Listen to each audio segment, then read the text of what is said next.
This is The Baseline, discussing the hot button topics of the NBA. Welcome, everybody. You're tuned to The Baseline. Callie, Warren Shaw, discussing the hot button topics of the NBA. The dog days of summer still riding with us. Better put a leash, though. These NBA players are on full tilt, man, especially with USA men's basketball training camp underway. And there's some players that were on the men last year. They are going IG crazy, showing workouts, getting buffed up. I mean, is October here yet? I have no idea, man, but they certainly are making it a point for us to get ready for the next few months. It is going to be wild and crazy. Let me go ahead and roll out the red carpet to my right-hand man, www.shawsports.net, Big Kahuna PNC, my brother from another mother, Mr. Warren Shaw, repping out of Fort Lauderdale, Florida. Holla back at me, Mr. Shaw. What's up with the buff picks, man, from these NBA players, man? Are they showing us the way? I thought it was all of these, CrossFit athletes that was supposed to show us our summer bodies, man. I think the NBA dudes is setting the trend right now. Copycat league, brother. We know what it is. What ends up happening is one guy is like, hey, I'm on this regimen. I'm doing this now. The next guy's like, hey, I'm going to do that too. And I think over the last couple of summers, we've seen guys just get in tremendous shape right now. It's like the 300 movie out here, man. Guys coming out there, ripped up abs, muscular as all hell. You've seen Giannis, right? Like I was just recently watching. Looking like Hercules. Yeah, big shout outs to the No Look podcast. I just actually started following these dudes on IG. And it's remarkable. They pulled up a repost, I believe, of a split screen of Giannis in his rookie season with the Milwaukee Bucks, and now with him and his brothers. And I swear to you, listen, man, he better be careful about trying to post these kind of pictures, man, because the NBA, I don't know if they've had too many people getting snagged for PED use, but they're going to start testing them a lot frequently if you're going to come out with them kind of pictures, man. Yeah, man. Like I said, I know his wife is not disappointed with the results, but I'm just saying, man, you don't want the spotlight too far on this on the Greek freak, man. He's actually taking the word freak to a new level right now. It's a great trend, that we're seeing around the league, and I think even off the NBA beat, so to speak, Mike Bibby had a picture that went viral the beginning of the summer as well too, where he's just like herked out. And so, shout out to these dudes for getting their minds and getting their bodies right first and foremost. It's a long grind in the NBA season, so they want to make sure that they're ready. But as always, salute to all the fans listening to Baseline. Letting our foot off the throttle just a little bit here. We tapping into some, kind of more of our regular style here, but we'll be back with the great interviews and, guest features, I'm sure, in upcoming weeks too, bro. Hey, man, don't tease them too, saying too much. We gotta make. Well, I got something cooking, brother. I want to unleash, but okay. I gotta simmer. All right. Well, easy how you stirring the cauldron pot, brother. Easy how you stirring the cauldron pot. But we got a great show on tap. Obviously, people are fixated a little bit with the basketball tournament and stuff. But hey, USA men's basketball training camp has started.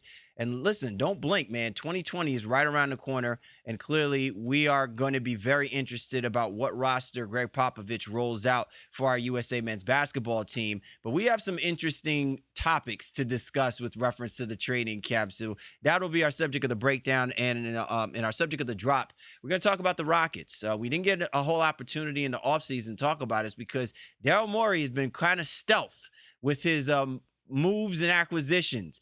But the next couple of moves over the next, probably over the next week or so, might dictate a lot about what we're going to be talking about with the Houston Rockets in this upcoming season. So a lot to get into.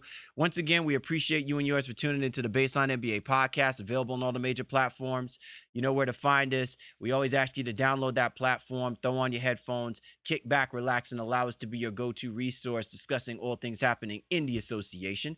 Big shout outs to Dash Radio, the up-and-coming premier online radio station. Not only does it do music, but it also does sports. Nothing but net radio. That's where you're locked into. That's where you'll find the Baseline NBA podcast each and every single week, Tuesdays, 2 p.m. And every now and again, you might catch us on the flip side on Thursday. So, hey, there's never enough Baseline NBA podcast for you. Be sure to lock in with Nothing But Net Radio, Dash Radio. These boys are cooking up something lovely, and we are just elated to be on the platform. You know how we do, and you know how we roll.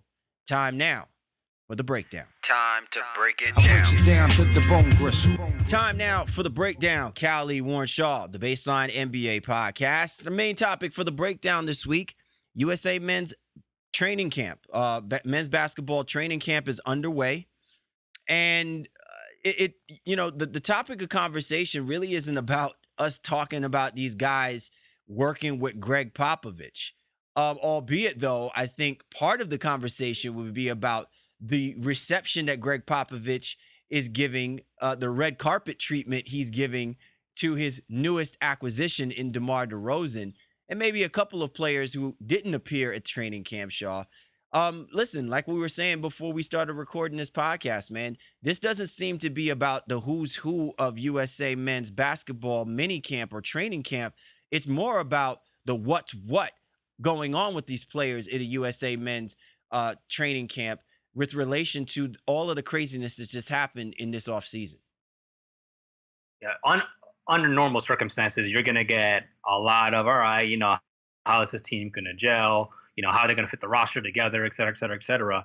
Because of what happened in free agency, what happened with trades, like this was just about what's going on with these players and their normal NBA lives, so to speak. And I got to be honest, it's not to say that doesn't happen anytime there you get this collection of talent together, because it's like the All-Star game, really, when all these guys come together like this. But this really was about every off-court story possible and very, very little about, okay, who's going to make the team and what's this team going to be like and et cetera, et cetera, et cetera. And it was a quick, 2 or 3 days that they're out there in Las Vegas, really just kind of the getting to know you phase. And that's why it was a mini camp and exactly that. Not much actual basketball was played, some scrimmages here and there, but a lot of drills. And again, just trying to get a feel for one another. But from a media standpoint, how it was covered, it was everything about what's going on with Kawhi, what's going on with DeRozan, what's going on with KD, and all those subset storylines that took place over the summer. Yeah, I'm a little leery about. So first of all, my interpretation about this is the simple fact that if you are any player who is associated with USA Men's mini camp, it's not it's not locked in that you're a part of this roster. It's still more so of a tryout. And I guess they have time for them to really kind of work out a lot of the kinks, but it does add a new element or twist when you think about how often these players come and they see each other and they're under different circumstances, different situations that kind of dictate the cohesiveness and the chemistry that this team is supposed to have. And a lot of it usually is with it's not really with the premier players, like the LeBron Jameses and Steph Currys and stuff. I think over the last few years, it's been pretty stable. The guys who I've been really curious about are the DeMar DeRozans, the Kawhi Leonards, the Kyle Lowrys, sometimes with the younger guys like Ben Simmons and Joel Embiid. Usually when they're coming into those training camps, the storyline is how much of the maturation process will affect their play coming into the season. And this is really the first time that we're seeing how it's actually affecting all of the players literally because of the magnitude of the changes that have taken place in this past offseason and how it's affected how players are looking at each other and kind of carrying on with themselves during the process of the minicamp. Yeah, I think that's a great point. There was a lot of cover stories on some of the bigger names out there. I think I saw 3 or 4 features on Paul George, specifically, and his ultimate decision to stay with OKC and Russ and to just ride that out and spurning LA. Even talk a little bit about what happened with Carmelo and why it didn't work and all of that, and I think they had to know this coming in as players that it probably wasn't going to be about, USA basketball and what it means to represent your country, at least not right now, because again, the Olympics are 2 years away. So again, this is coming to get to know you. And I'm sure all that happened. But as I said earlier, what we as media types wanted to know was, well, what did you think about this? And what went into this decision when you did that, X, Y, and Z? So really at the end of the day, I think we all got what we wanted out of it. We got some drama. We got to see how some guys are looking and feeling to some degrees, and heard some great things about Andre Drummond, looking and feeling really good about himself, going into, I think was a make or break year for him. A lot of stuff, again, as I alluded to with KD, in that situation of what's going on. And I think there was some conspicuous misses, but maybe not so conspicuous, like, Steph Curry and LeBron weren't there. But they got other things going on. They are at the elite of their craft, so we're not too worried about them making the roster when it comes down to it. But at the end of the day, it was really interesting to see how the media handled all of this conversation with some of these different players and the storylines that followed them this summer. I'm curious from your take, Shaw. who really needs to be a part of this USA men's basketball team? Um, I often think about how this team has been structured over the last, I want to say 15, 15, I'm sorry, 16 to 20 years. And the purpose for us, creating these dream teams is basically the disappointment that had taken place. I think it was back in 2004. Um, when Iverson and those boys um only got the bronze medal. And I think there was somewhat of a wake-up call in the way that this team was being structured. And it was so much of an emphasis on making sure that you bring the most dominant players in the NBA back to contribute and participate to USA men's basketball.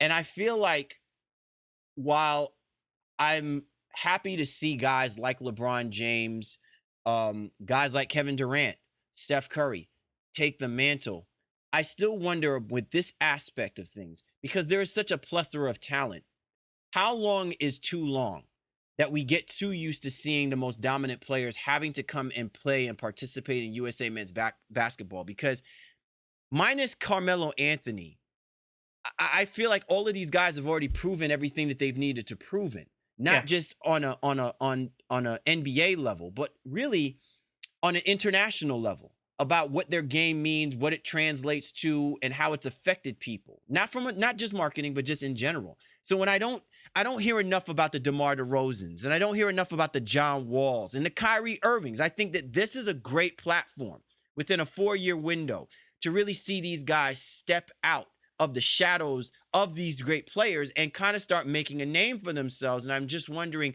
will this be an opportunity for these guys to do that? Maybe. Yeah, I mean, it just depends what ends up happening with the bigger names, as you just alluded to.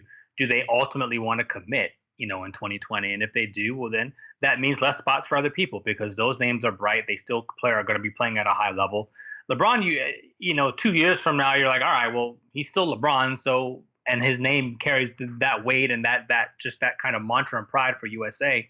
But he may be looking to take a lesser role, and if he does it at all. When you ask me about guys who I think it's important for them to make it, I look at like a guy like Victor Oladipo, who's was he 13 All NBA this year or whatever it was. He wants to now prove that he's in that elite category. So I think if he were to try to make this roster in 2 years, that's something that's huge for him.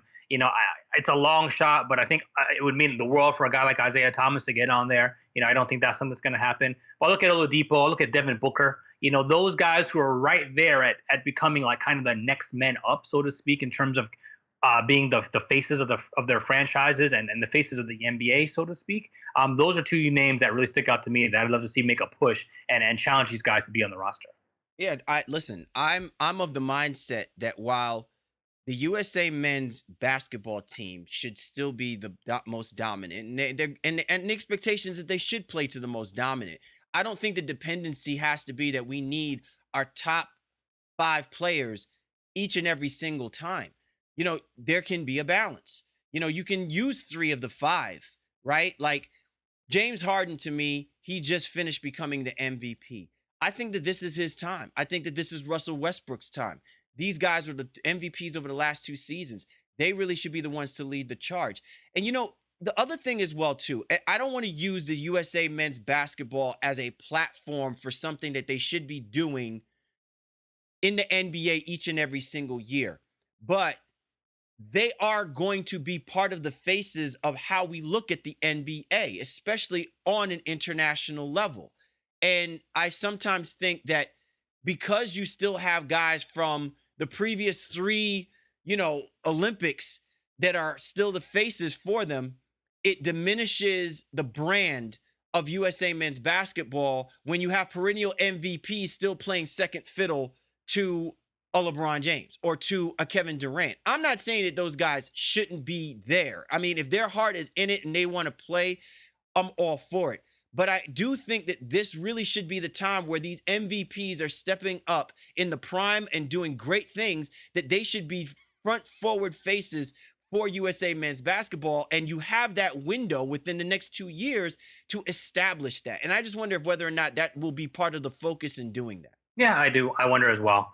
I think a guy like Anthony Davis is looking to Exactly. maybe like be the face of that team potentially if LeBron and Steph were to step away. I mean, Harden is obviously still there, and could still be making a push in 2 years. But it's weird to be talking about it from that standpoint because we don't know what everyone's health is like. We don't know where their interest lies and all that stuff like that 2 years from now. But when they look at these 35 guys that were invited to camp and could potentially participate, I think those are some names that really stick out. And then you always have the specialists that kind of need to be on there, like the shooters, like Eric Gordon, who got invited, an all-purpose guy like Chris Middleton as well too.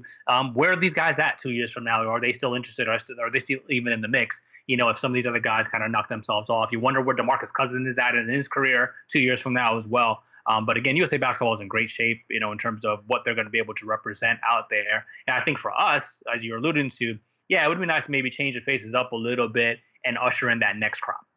All right. So let's shift our gears real quick as we talk about the USA men's basketball team. Let's talk about some of the individual craziness that was happening. Obviously, Kevin Durant's there at the camp. CJ McCollum is there at the camp. And listen, all of the talk over this week has been about, Kevin Durant, as a featured guest on CJ McCollum's Pull Up podcast and the little back and forth diatribe that they had between each other. And then the Twitter, I don't use Twitter beef. I really don't think it was beef whatsoever. But the Twitter jostling, so to speak, between McCollum and Kevin Durant. How awkward do you think that is? If nothing else, I think it's great because if there really is beef, these guys are truly going to settle it on the basketball court. It's just not going to be televised, right? Like the revolution will not be televised. Well, neither will the beef between Kevin Durant and CJ McCollum. It will never be televised. And unless they start talking about it, nobody will really know who got who at the end of all of that stuff.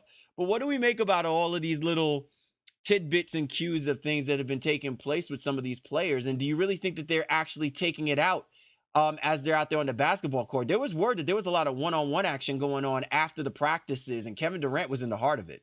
Yeah, I mean, Durant is still fighting for some semblance of not necessarily respect, but to make sure that his voice and his place in NBA history is heard.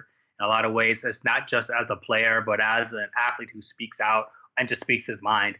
So what I thought, what But I think, why is that such a bad thing, though, Shaw? I just don't. I mean, look, I get it if all he's doing is whining and complaining and stuff, but I don't understand why this is such a bad thing. Listen.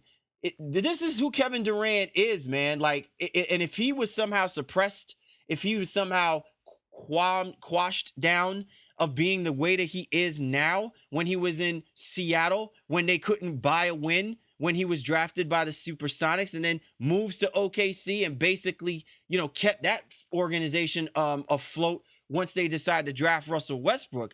And he essentially kept Sam Presti's job. Right. But I'm just saying, like, if this is who Kevin Durant is, why is that such a bad thing? I don't know that it is, but what I think what started off as something that was very jovial and innocent between he and CJ got a little personal, when they took to Twitter and whatever fan said what they said, and CJ's response, like, I wouldn't call him a B, but, I think it was a little soft, and related everything like to, leaving a gang and joining the other gang and all of that other stuff. I think he did take a little bit personal, and it's fine. I'm not on the side where KD can't speak. I think when it boils down to where Durant stands in terms of media attention, and his likability ratings, his approval ratings, so to speak, it's just that he's taking such a stark turn from the real MVP, mom, all that stuff, to this really kind of outspoken and calling, writers blog boys and just kind of going at fans and teenagers on Twitter. It's just a stark 360 from how he started in those days in Seattle and OKC. He's just a different person now that he's in Golden State, and that's who he is, and that's fine. And we all just need to kind of accept that. But I think what it boils down to, it's grating because we didn't see this initially at first, and sometimes people are just resistant to change. Look, as far as I'm concerned, can he be a little more tactful in the way that he comes at people? Probably. But listen, the last time I checked, the man ain't 45 years old. He's all but like of 30 years old, maybe, right? So, I mean, and I'm not saying that he's a 17-year-old either, but I don't, just like right now, the way that MLB has been looking at the situation with what's his name, Josh Hader, where he throws out racist tweets, and he's like, oh yeah, that was when I was 17 years old. The dude is 24, right? That was only 7 years ago. And so now he comes out in front of people. He says, yeah, I regret doing it. It was a really dumb decision. I've grown so much, this, that, and the third. And then he gets like a loud ovation from Milwaukee Brewers fans, which in my opinion says more about the Milwaukee Brewers fans than really it does about Josh Hader, because we really don't know how Josh Hader truly feels.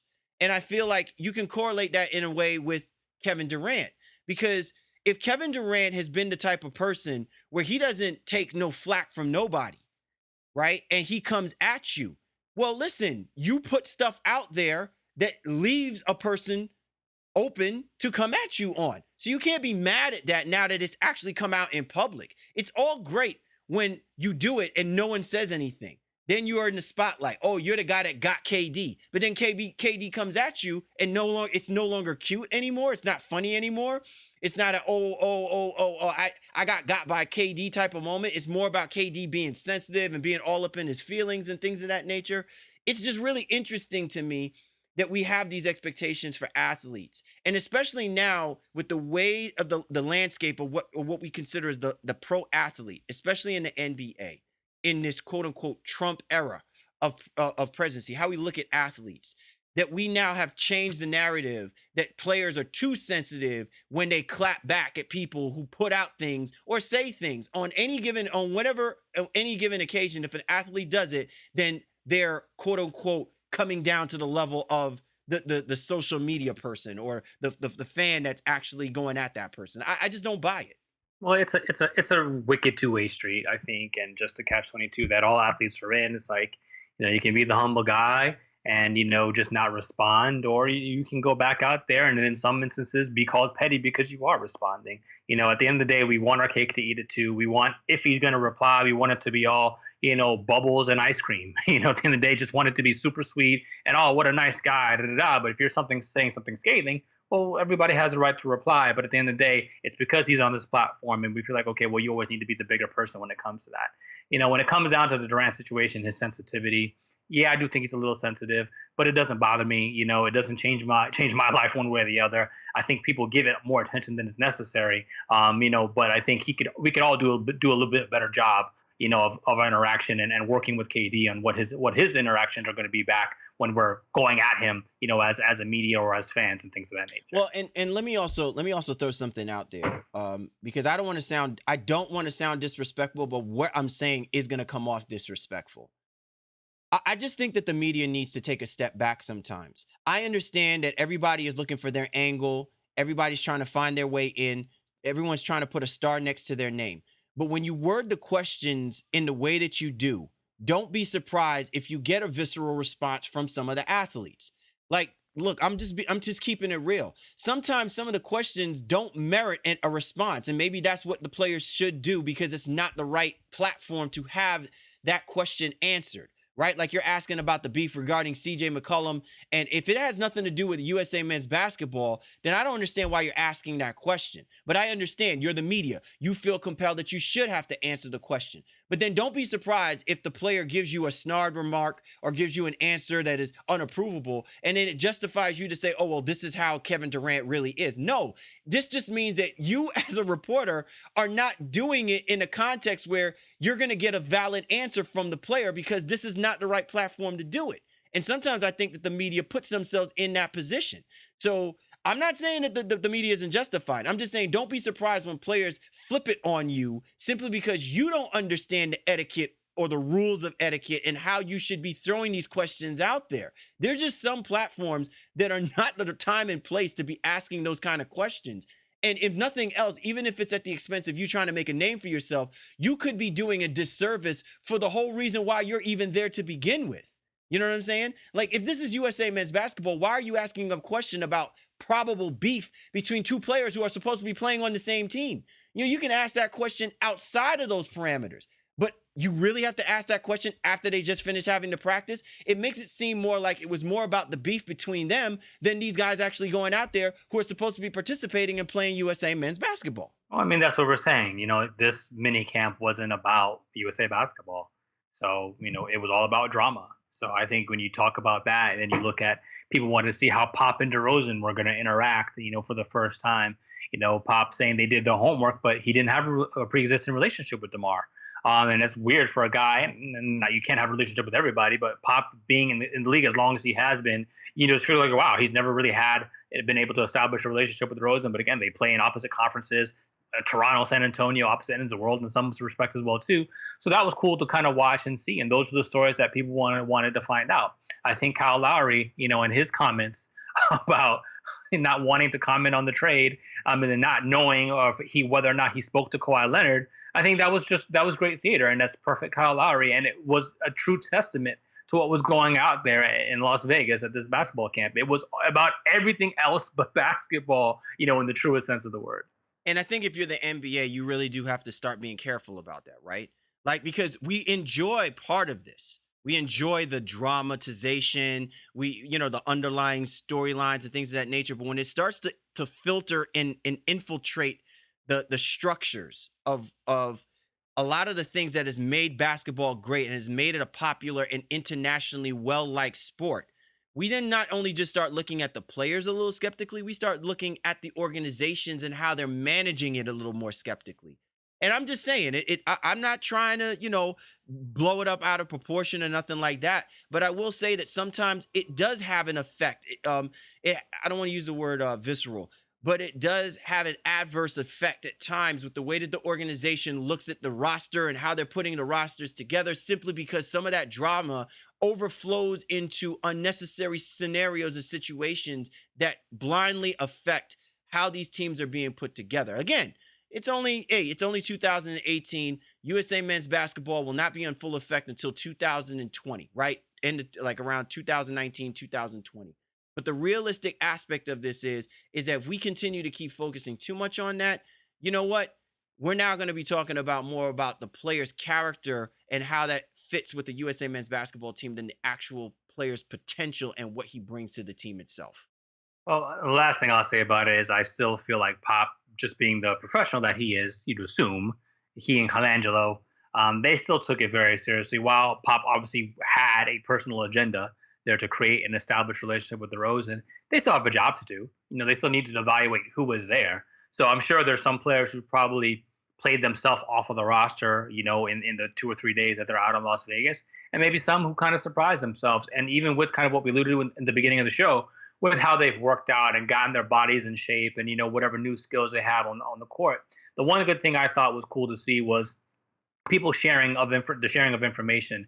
You saw a great drill with Kyrie working. I think it was with Westbrook, Durant, and maybe Harden. Maybe I'm getting it wrong, but I know those two for sure. And just like he was telling them, hey, here's how you do this move, and they were all kind of running through the motions and kind of doing that. Russ and Harden, they're friends, and Russ did a great imitation of James, taking 3 jump steps back to to end up shooting a jumper. So there was camaraderie that was built, and like I said again, Popovich and Colangelo, I'm sure they still evaluated what they needed to evaluate to get things on the right track for what they want to do in 2020. Hey man, it's going to be some interesting, preseason exhibition games that are going to take place. I just want to see these guys continue to balance, what their personalities that the NBA has allowed them to kind of showcase and present. At the same time, I just don't want it to be forgotten that these guys are among the best of the best. And I will say this though, the Kobe Bryant's, the Magic Johnson's, listen, even Carmelo Anthony, going back, LeBron James's, these guys have laid a foundation for some of the younger guys to come in there and figure out a way to try to balance those things. I just hope that the knowledge that they are getting is going to allow them to, again, showcase their talents as being the best of the best, and at the same time, allow their personalities to still shine through. Um, these are some great athletes, man. They're great players. And if the NBA didn't allow them to be who they are, we wouldn't be having these kind of conversations that we're having right now. Yeah, well said, well said. So I look forward to what ends up happening, over the course of the regular season, and obviously over the course of the next couple of years, as USA basketball whittles itself down to produce a team that is, going to be in the Olympics overall. But, again, I think this was a good 2 or 3 days out there in Las Vegas for those guys to get together, for us to get some camaraderie even amongst ourselves here as fans, and to kind of see what's happening and to really understand what's important, when it comes to basketball right now. So we're heading into the dog days of August, where not a lot of news and information is going to come out there. So this was kind of like the last hurrah that we're going to see that collection of talent kind of all together. Most definitely. All right. So here you got it, man. It's all good here on this side of the aisle, but it's great to see that the U.S. men's basketball team, I think, is well in hand with Greg Popovich holding it down. These guys, I think, are going to be ready for 2020. You're tuned to The Baseline. Cal Lee, Warren Shaw, discussing the hot button topics of the NBA. And this was The Breakdown. Time now for The Drop. Cal Lee, Warren Shaw of The Baseline NBA podcast. This week on The Drop, get to drop on the Rockets, right? Like, Rockets, man. They've been busy not being busy. Actually, if we were talking about The Drop, we were talking about how the Rockets have players drop from their roster, right? Like, no Trevor Ariza, right? No Luke Mbamute. It's just, so when they're going to start picking up some players, you know what I'm saying? Like, what's up, Daryl? Talk to us. All right, so the first big step in us actually having to have a conversation about what kind of Rockets team is going to, are they going to put together for 2018, 2019, is them re-signing Clint Capella. Clint Capella doing his best, how should we say, doing his best Anthony Davis, right? Like, you need to roll in that Brinks truck if you want to keep me, right? So they decided to re-sign him up. I believe it's 5 years, 80 mil? Yeah, decent deal. It's a nice chunk of change for Clint. Some people are still saying overpaid, which I don't know where that comes from based on the market and kind of what he brought to them. But nevertheless, yeah, he got a nice deal that I think was necessary for Houston to try to keep things going. First of all, his deal was actually more. His deal was actually more than the deal that Draymond Green had got when he had his initial re-signing with the Golden State Warriors. Because didn't he sign for like a 5-year, $80 million deal or something like that? Draymond, yeah, I don't remember the specifics of Draymond's deal, but I think what it boils down to is when you get what a lot of people think Clint Capella is a specialist. I think he's a rebounder and a rim runner. And it's like, oh, how much do you pay for somebody like that? 5 years, 90 for Capella. I think is right on par for the level of production he had, and he was third and most improved player this year. So if he continues to progress and work on his offensive game, he's gonna reach the value. Maybe he doesn't exceed it, but I think he'll at least equate to what they're shelling out to keep him in and try to keep this thing going for Houston. Hey, listen, man, and when you come strutting out with the Wakanda shirt, he's basically saying, look, Ryan Coogler ain't gonna pay me this money. You need to pony up the money, Daryl. Right? So I just look at the productivity that Clint Capella has brought the Houston Rockets, which to me was at a much required and more valid under the D'Antoni system than what I thought was happening with Draymond. I'm not saying Draymond wasn't deserving of the money. I'm just saying you could have made the argument that Draymond Green would be that much more important to the Golden State Warriors, that in this climate, if Draymond's productivity back then was in this climate, Draymond Green would have been getting well over 100 mil. Well over, like close to like 120, easy, right? So Clint Capella, in my opinion, for the Rockets is very necessary. And then I think the other thing as well, too, is what do? You lose Clint Capella after you've already lost Trevor Ariza. What are you replacing Clint Capella with, right? Like, I don't understand. Like, I understand what people are trying to say, but let's just be realistic. Part of the reason why I think Daryl Morey can even get away with doing this is because he did not bother to keep some of the other players that I think you would have thought that the Rockets should have prioritized keeping if they were going to be this successful this past season. Clearly, the writing's on the wall. Like, I can't let too many players go, and Clint Capella was just one of them. Yeah, and absolutely. Again, what was it? 13 and 10, 2 blocks a game, or 14 and 10 almost. almost 14 and 11 actually, in those two blocks, and leading the league in field goal percentage. Just again, does what he needs to do. Perfect for the system that they're running. Catches the lobs, cleans up the garbage around Harden and Chris Paul. Even if they are isoing and kind of just doing their thing, well, he's there to help and try to get an offensive rebound. And then defensively, he's there to try to clean up some stuff on the perimeter. And he'll probably have a more increased role right now as well too, with that defense taking a step back with Mabute and Trevor Ariza no longer being on the roster. So you couldn't have lost Capella, what he did for them defensively, in addition to already losing those two guys on the wing. It just would have been way too much for them. And they didn't have another center on that roster who's capable of going out there and playing big minutes. Nene is well past his prime. You don't want to stick Ryan Anderson at that center spot.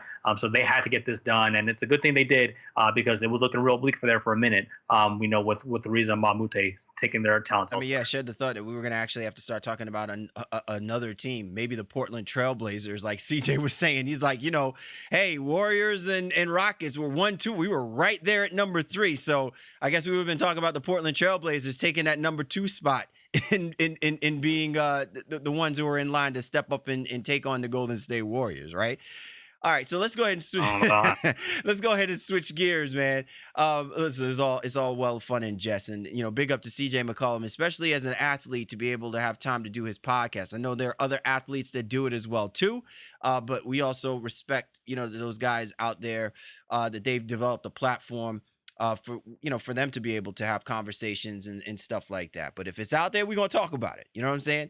So speaking of that, Carmelo Anthony, right? So I guess now the other writing on the wall is whether or not Carmelo Anthony is expected to sign with the Houston Rockets. All signs are pointing that he should and that he is. What is this really going to do for the Houston Rockets as a team? I think, listen, we've gotten all past the whole name power with, building the big threes, okay?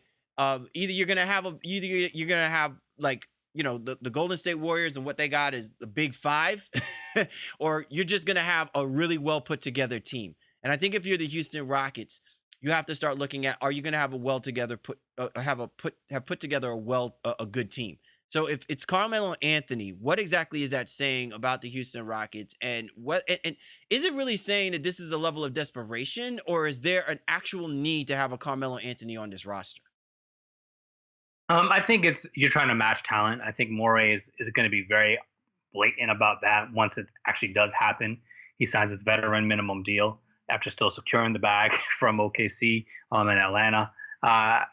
They are just trying to match talent and have as much firepower as they possibly can. While they are going to miss it defensively, Melo, I think, can thrive in their system and be all right, given the fact that Chris Paul and James Harden are elite playmakers. I said this on, our friends from Memphis Talkback Radio. They had me on their show earlier in the week. I said, are we just kind of discounting and saying Melo is washed just for the sake of it? I think it's one of those situations where everybody wants to pile on and just say there's no way it can work. And I think in some ways they thought Chris Paul and James Harden wouldn't work, and then look how that turned out. So I'm going to go ahead and put myself in check here and say I don't know for sure. But I do think it could probably be a little bit better than it was in OKC, which I know isn't saying much, only because of the playmaking ability of Chris Paul and James Harden. Russ is elite playmaker. Paul George is a good playmaker too. But Harden and Paul combined are super elite Hall of Fame level type playmakers. And I think Melo is going to strive in that. And while he's already coming out and saying the wrong things, it's like, oh, I'm not a bench player and I got to start, et cetera, et cetera, et cetera. And I get all that, and I think that can give people some pause. I think if he's out there and if he still plays the first 4 or 5 minutes, then he's the first one to go and kind of take a rest.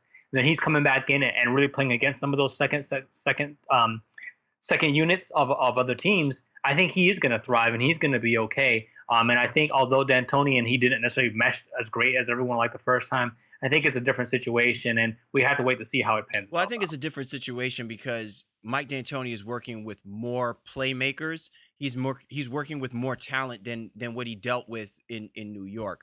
The New York Knicks sold the farm to get Carmelo Anthony on that Knicks roster. Mike D'Antoni, I will say to some level and degree, I don't always side with Mike D'Antoni. I think over the years, he's grown on me to be a really good coach. I still think that he's still stubborn in his ways. But guess what? We're dealing with the same thing with Carmelo Anthony. I think it's in the way that it's being projected and how it's being presented. So I agree with you to what you were just saying with reference to Carmelo Anthony in the sense that he's not saying the right things. um, I allude to in the same sense that look at what Mike D'Antoni did with Eric Gordon. You know, Eric Gordon had always been a borderline starting guard and someone you really should have coming off the bench. In the beginning, it was more him coming off the bench because he can't stay healthy to be your starter. And you just can't rely on him for 30 minutes a game because he's probably going to pop something, break something, strain something, and he's going to be gone, for half or a quarter or half of the season. Okay. But Mike D'Antoni has been able to use him where his contributions are almost starter like. Now, this ain't like the NFL, right? You're not getting paid by your position, you're getting paid on your productivity.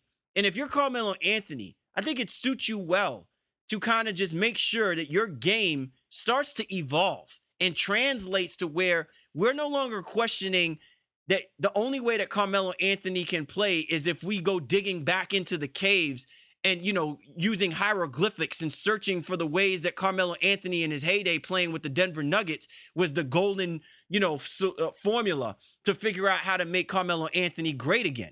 That's not what should be happening. If you're Carmelo Anthony, your game needs to evolve, man, and you've got to recognize that you're only going to have so many people to work with and play. In other words, that sample size of athletes that you have access to that's going to help you become the player that people should continue to recognize and acknowledge your existence with. There's only so many left in the game right now. You're not Vince Carter, but you're almost getting Vince Carter-esque, so to speak, where you're only going to be able to go 1 year, 2 year, doing this, that, and the third, and then now you're like the David Carradine of the NBA trying to find the ways of basketball for people. That's not Carmelo Anthony. It shouldn't be. But I begin to wonder if Carmelo Anthony does not start allowing his game to evolve where it should mesh with the guys like the CP3s and the James Hardens. He, age 34, he's almost as old. He's the same age as LeBron James. And we're already talking about how his game is archaic and is already on the outs. And I just think that's more mentality and stubbornness than it is about his perception about how he should be looked at and where he should be on the roster sheet. Well, I think there's no doubt about his mentality and how he looks at himself and how much he still has left in his proverbial tank. I think the leadership is going to be different, though, in Houston. I think Chris Paul and James Harden, they're just different types of leaders than Russ and PG. Or Russ is very abrasive, I think, in a lot of ways. And I think we've heard that about Chris Paul as well, too. So let me, kind of parse that out a little bit. But PG is willing to take a back role. He doesn't really necessarily want to be out there and yelling and rah-rah guys. Chris Paul and Harden are going to hold him accountable. I think D'Antoni will find a better way to use him as well, too. He's just a better offensive coach than Billy Donovan was in OKC. So I think we may see some, 1-4 or 2-4 pick and rolls, things we didn't see in OKC with Melo and Paul George or Melo and Westbrook. Like, I thought that we were going to get steady diets of those pick and rolls, and we just didn't. So I think D'Antoni will definitely find ways to do that for Melo and to utilize him in a fashion that is befitting of his current state, both in terms of where he thinks he is and where Houston thinks he is. And I think it's going to be about putting him in the right spots at the right times of games to utilize that skill set. Yeah, but do you think that with Mike D'Antoni, he's going to ask Carmelo Anthony to be not a 3-and-D guy, but a 3-and-0 guy, where it's more about his offensive repertoire and him shooting the three.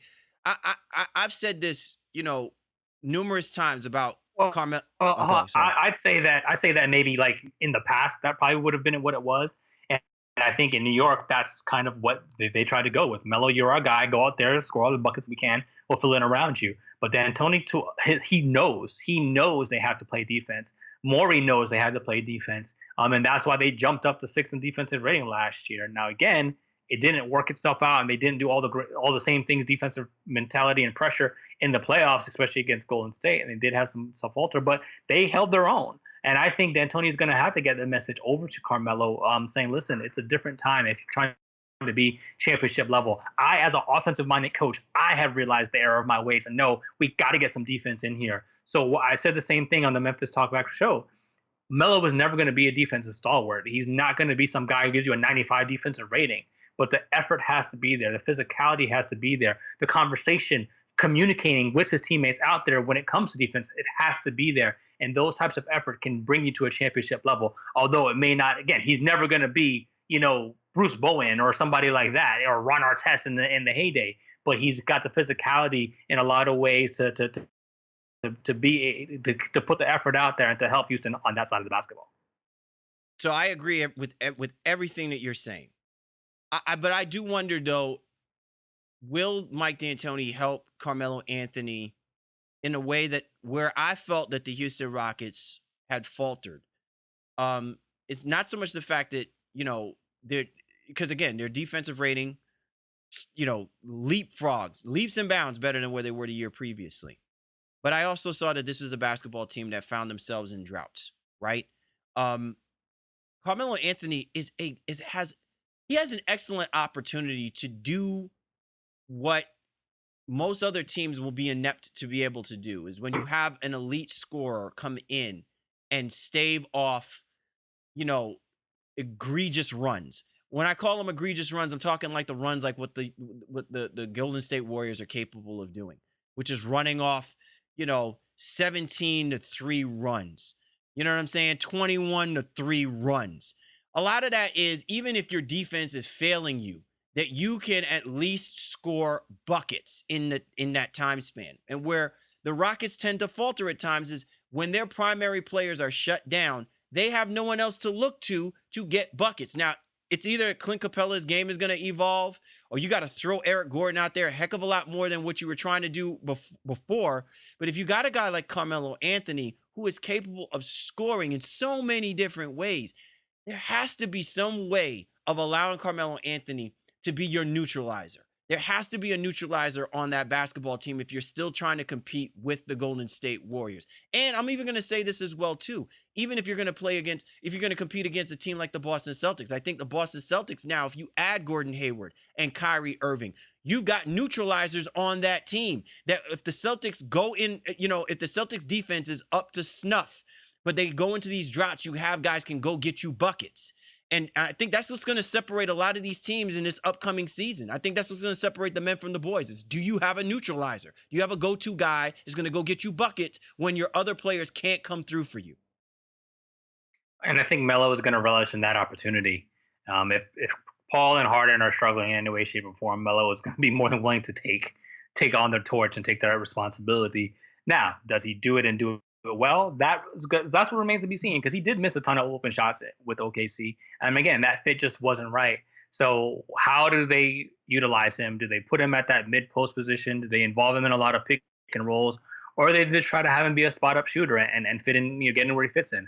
That is what D'Antoni's charge is and what they need to figure out offensively. Again, we didn't lie. Well, I shouldn't say we. I wasn't concerned, but a lot of people were concerned about Paul and Harden working and those guys and how they're going to share the basketball. And it worked fine. It worked marvelously. So I think we have to give D'Antoni his credit based on his previous resume, at least offensively, that he'll find a way to get Melo in the best position to be successful on that side of the basketball. And like I said earlier, truly relish in some of those opportunities if other guys are struggling, but he can really truly feast on some of those second units, because I still think offensively he's still one of the elite players in the NBA. All right, so let's go ahead and talk with the main question out of all of this, right? We broke it down to the bone bristle on this. Are the Rockets still a challenge for the Warriors in the West? They are still a challenger. They're not as deep and not as strong a challenger as they were last season. And again, I'm barring something unforeseen, some sort of magnificent defensive effort from Melo, or God knows Gerald Green or somebody off that Rockets bench. But I think it was Darren Moore. He said recently as well too that we may be underselling the impact of the guy like James Ennis, who they also brought on after they lost Ariza and Bob Mute. It was important for them to get a guy Ennis. He does exactly what those guys did. Maybe not at the same level, but very, very similarly. So Ennis is a guy too who they're going to definitely rely on. But overall, Houston they've taken a step back, and they're not as good. But we'll see if that means they're still not good enough with Chris Paul healthy to beat Golden State when it comes. It'll be very interesting to see what kind of metrics Daryl Morey used to come to the conclusion that James Ennis would be a good fit for the Houston Rockets. I'm not questioning, whether or not he would or wouldn't be. I would just be very curious on what kind of numbers and what kind of metrics would have been used to make that determination. That it afforded them having, knowing that they weren't going to try and re-sign Trevor Ariza, knowing that they weren't going to go after Mbah Mute, that you get some of these other parts, right? Because on the surface, we're looking at them and saying, okay, these are definitely not the guys that did what those other guys helped the Rockets do in amassing 65 wins last season. But you have to wonder that obviously there's something that Daryl Morey knows about these guys that we don't. And it's just really cool if we were to actually figure out, so what particular stats are you looking at? Specifically, what kind of games did you see? You know what? He's going to be a comparable replacement. It's almost like trying to get in the mind of Billy Bean, so to speak, when you look at Daryl Morey and the way he puts things together. And look, we've said it before. We're never going to question Daryl Morey any longer with the way that he just tends to put these teams together. If it's going to be with this relationship that he has with Mike D'Antoni. You can make the argument that he really is one of the great minds of the NBA in this particular decade right now with some of the stuff that he's done. But it'll be very interesting to see whether or not the guys that he is bringing onto this roster can replicate, if not exceed, the things that the Houston Rockets were lacking in their ability to get over the hump in beating the Golden State Warriors. Because I think the Golden State Warriors have now upped the ante that much more in challenging Daryl Morey's ability to use the metrics to help put together a roster he thinks is going to be capable of beating the Golden State Warriors. Absolutely. He is, NBA's version of Moneyball in a lot of ways. And this roster, while different, I still thinks he feels his championship level, championship contender quality. While us as the adoring fans, public, and media may not feel like they're as good as they were last year, he has to buy in, and he has to sell that to his team and to his roster and to his owner as well. So Houston, I think, is still well equipped to be very dangerous in the Western Conference. One or two injuries, then they could be right there as being the title contenders. You hope Chris Paul himself is able to stay healthy, and the rest of this roster stays intact as well too. And they get some of the guys to produce that maybe haven't had the opportunity in previous seasons. So Houston is still one of the best. I can't wait to see what they bring out when it comes to the 18-19 season and how they battle directly with their foes now in the Golden State Warriors. All right. Well, all eyes will definitely be on H-Town. James Harden and those boys, they're ready to re-up. Is the rest of the Western Conference ready for it? But other than the Golden State Warriors, we will soon find out. Only a couple months away. You're tuned to The Baseline. Cal Lee, Warren Shaw, discussing the hot button topics of the NBA. And this was The Drop. Coast to coast. Time to go coast to coast discussing the news in the association. You ready to rock and roll, Mr. Shaw? Absolutely, man. Let's ride. All right. K-Love. The Cleveland Cavaliers showing love to our man Kevin Love as he gets himself a nice extension. What do we make about the re-up? There's a 4-year deal, I believe, right? Excess over 120 mil? That is correct. In that range. And Love, again, you have to laugh. He's the last man standing when he was supposed to be the first one out the door. LeBron is gone. Kyrie is gone. Love remains. This is very reminiscent of the Miami Heat. I think with Chris Bosh as well too. Cleveland not going in for the rebuild, at least not immediately. They're going to go ahead and make Love their franchise guy and make him a Cav for the very, very foreseeable future. I'd be stunned and amazed if he finished out his deal there, finished out the next 5 years. But as of right now, he's secured, locked up, and the Cavaliers seem to be going in a very unique direction. All right. Out in Miami, Pat Riley being Pat Riley. People didn't hear the conference call he had for the Miami Heat. Y'all better recognize, boy. Pat Riley, man, stays brimstone and fire in the NBA.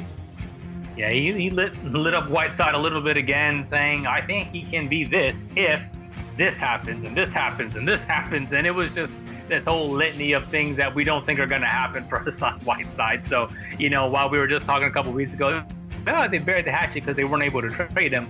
Riley comes out here and kind of lights his match again, with Whiteside and, in terms of what his mentality needs to be coming into camp. And the other thing, too, I think was of note is that he expects a decision from Wade in mid-August, whether or not he's going to come back or retire or accept that China offer or whatever he's going to do.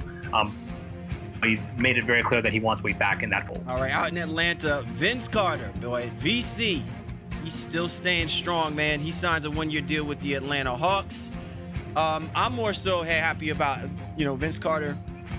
Listen, man, he just wants to play the game. He loves the game, and clearly he's still good enough that a basketball team wants to sign him. So you know what?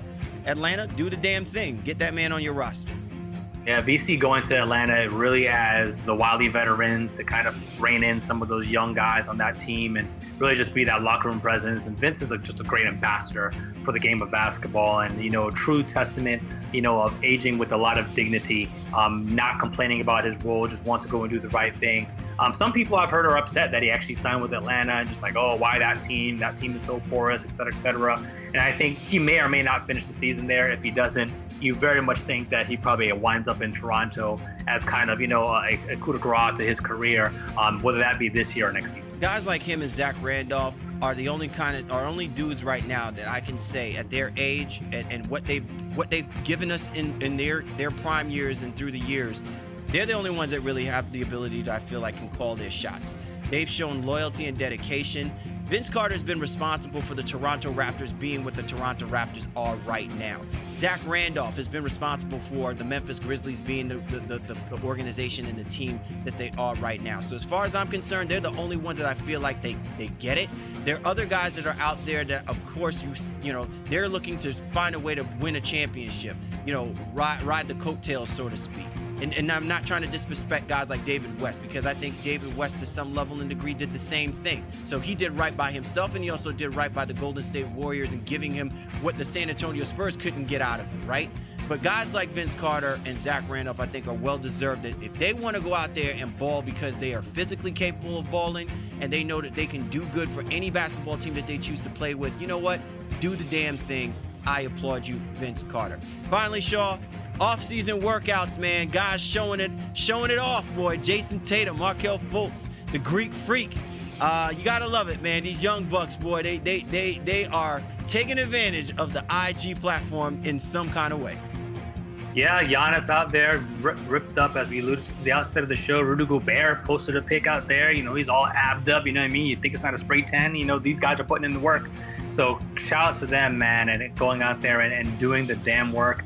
And they're going to be ready for the NBA season. It's going to be like, watching like a GNC, muscle fitness contest instead of the NBA. Oh, listen, but that's not even really my thing with Jason Tatum, though, bro. I wanted to bring this up because I just thought there's a meme right now that is just so trending, and I love every aspect of it. Jason Tatum is working with his childhood, his basketball idol, Kobe Bryant, the Mamba, and it's just amazing to see. Listen, we know that there's greatness in Jason Tatum. There's no question. He has the opportunity to do something great for the Boston Celtics.